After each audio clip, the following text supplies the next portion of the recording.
Hi friends, welcome to Viji's life style. இன்றைக்கி நம்ம இந்த வீடியோவில் பொட்டேட்டோ சிப்ஸ் எப்படி பண்ணுறதுன்னு நம்ம பார்க்க போகிறோம். ஸோ வாங்க வீடியோக்குள்ளே போகலாம். போகிறதுக்கு முன்னாடி நம்மளோட சேனல் நீங்கள் ஃபர்ஸ்ட் டைம் பார்க்குறீங்க, மறக்காமல் சப்ஸ்கிரைப் பண்ணிடுங்க. கூடவே இருக்க அந்த பெல் ஐக்கனை கிளிக் பண்ணிடுங்க. ஸோ அப்போ தான் நான் ஃப்யூச்சரில் அப்லோட் பண்ணுற வீடியோஸ்லாம் நீங்கள் தவறாமல் பார்க்க முடியும். இந்த சிப்ஸ் பண்ணுறதுக்கு பார்த்திங்கன்னா நல்லா பெரிய உருளைக்கிழங்காக எடுத்து வச்சுக்க போகிறோம். ஸோ இந்த உருளைக்கிழங்கில் பார்த்திங்கன்னா மேலே இருக்க அந்த ஸ்கின்னெல்லாம் ரிமூவ் பண்ணிவிட்டு நம்ம தண்ணியில் நல்லா வாஷ் பண்ணி எடுத்து வச்சுக்கலாம். ஸோ இந்த தோல் பார்த்திங்கன்னா இதை நீக்கிட்டு நம்ம பார்த்திங்கன்னா இப்போ சிப்ஸ் எல்லாம் சீவுறோம் இல்லையா, ஸோ அதில் பார்த்திங்கன்னா நல்லா மெலிசாக நம்ம இதை சீவி எடுத்து வச்சுக்கலாம். ஸோ இப்போ பார்த்திங்கன்னா இந்த மாதிரி நமக்கு பார்த்திங்கன்னா மெலிசாக இந்த மாதிரி சீவி எடுத்துக்கிட்டோம் அப்படின்னா சிப்ஸ் பார்த்திங்கன்னா ஸ்பைஸியாக இருக்கும்.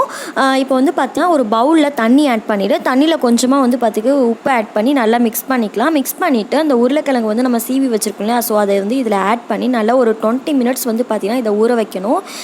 எதுக்கு அப்படின்னா பார்த்திங்கன்னா இதில் இருக்க அந்த மாவுத்தன்மையெல்லாம் பார்த்திங்கன்னா ரிமூவ் ஆகிடும். ஸோ இது பார்த்திங்கன்னா இப்போ நம்ம எடுத்துகிட்டு ஒரு டிஷ்யூவில் ஒரு 15 to 20 மினிட்ஸ் பார்த்திங்கன்னா அந்த ஈரத்தன்மை போகிற அளவுக்கு நம்ம காய வச்சு எடுத்துக்கலாம். ஸோ இது நல்லா காஞ்சதுக்கப்புறமா நம்ம பார்த்திங்கன்னா எண்ணெயில் பொரித்து எடுத்துக்க போகிறோம்.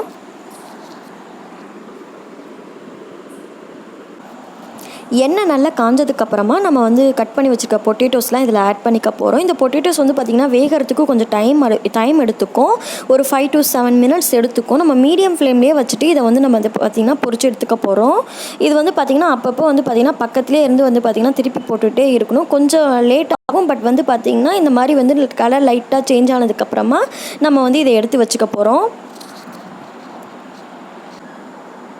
இப்போ நான் நெக்ஸ்ட் பேட்ச் உங்களுக்கு போட்டு காட்டுறேன்.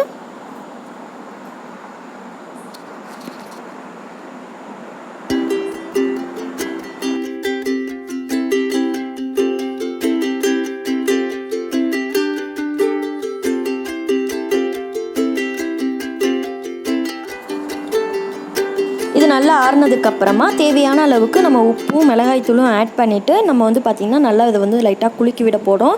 ஸோ இந்த மாதிரி பண்ணோம் அப்படின்னா பார்த்திங்கன்னா எல்லா சிப்ஸ்லேயும் பார்த்திங்கன்னா உப்பு காரம் எல்லாமே மிக்ஸாக இருக்கும், கரெக்டாக இருக்கும் எல்லாமே. ஸோ அவ்வளோதான், ரெடி ஆகிடுச்சு. உங்களோட ஃபீட்பேக்கை என் கூட ஷேர் பண்ணிக்கோங்க. இந்த வீடியோ உங்களுக்கு பிடிச்சினா லைக் பண்ணுங்கள், ஷேர் பண்ணுங்கள், சப்ஸ்கிரைப் பண்ணுங்கள். தேங்க்ஸ் ஃபார் வாட்சிங். தேங்க்யூ.